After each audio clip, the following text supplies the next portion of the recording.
All right, a little bit earlier on, we did show you the funeral service of late veteran journalist here in South Africa, Ntate Joe Latakgomo. That funeral service is underway. These are live pictures from Atteridgeville, and you'd recall that amongst those, the Press Council of South Africa also expressing deep concern or saddened at the passing of Ntate Joe Latakgomo. This was earlier this week, who served as the Press Council's public advocate from, that was 2018 to 2020.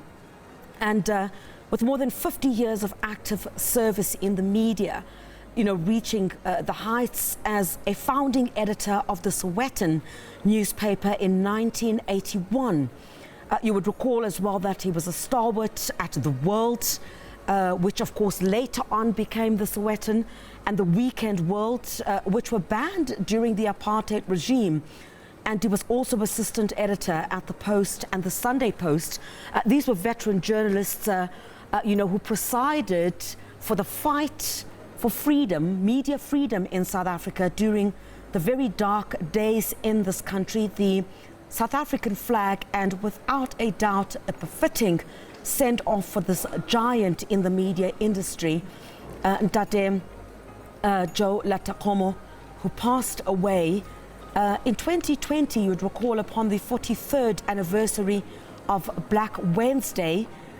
The Star's sub-editor then, Nhlanhla Mbata, recalled how Latakgomo's immediate boss at the World, Percy Qoboza, was detained in a world headline that grabbed a spectacle in newspaper offices and had become a symbol of press freedom.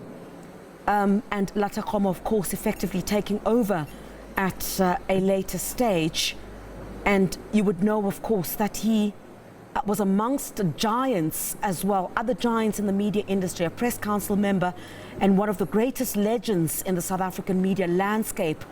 You recall, of course, many others that would pay tribute and speak very greatly about the life of Ntate Joe Latakgomo would be Ntate Joe Tlholwe, veterans.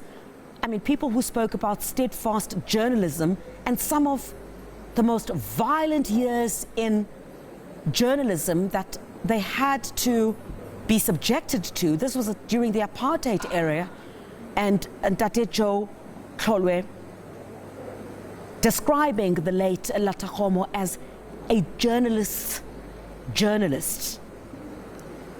Just to quote what Ntate Joe Tlholwe had said, he said, to open quote, he would go out and do the reporting, come back to the office, pick up the dummy pages, design and lay them out for the printer. To continue that quote by the late Ntate Joe Tlholwe, he said, but what is never brought out to the full is that he was running the World as editor when Soweto drew the line in the sand in 1976. Ntate Percy also saying he got his honors for this SABC and was out of the country on the Nieman Fellowship that year.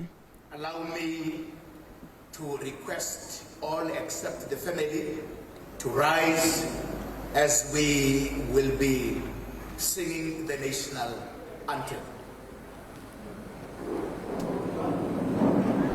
You'd recall, of course, he was also one of those journalists that made a submission to the... Let me pause.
The funeral service of late veteran journalist here in South Africa, Ntate Joe Latakgomo, the Premier of Gauteng, in attendance there, Panyaza Lesufi, together with the ANC's Gwen Ramakgopa. And you would recall, of course, Ntate Joe Latakgomo was one of the journalists who made a submission to the Truth and Reconciliation Commission in 1997, where he told of a form of harassment of the press that was quite common under apartheid.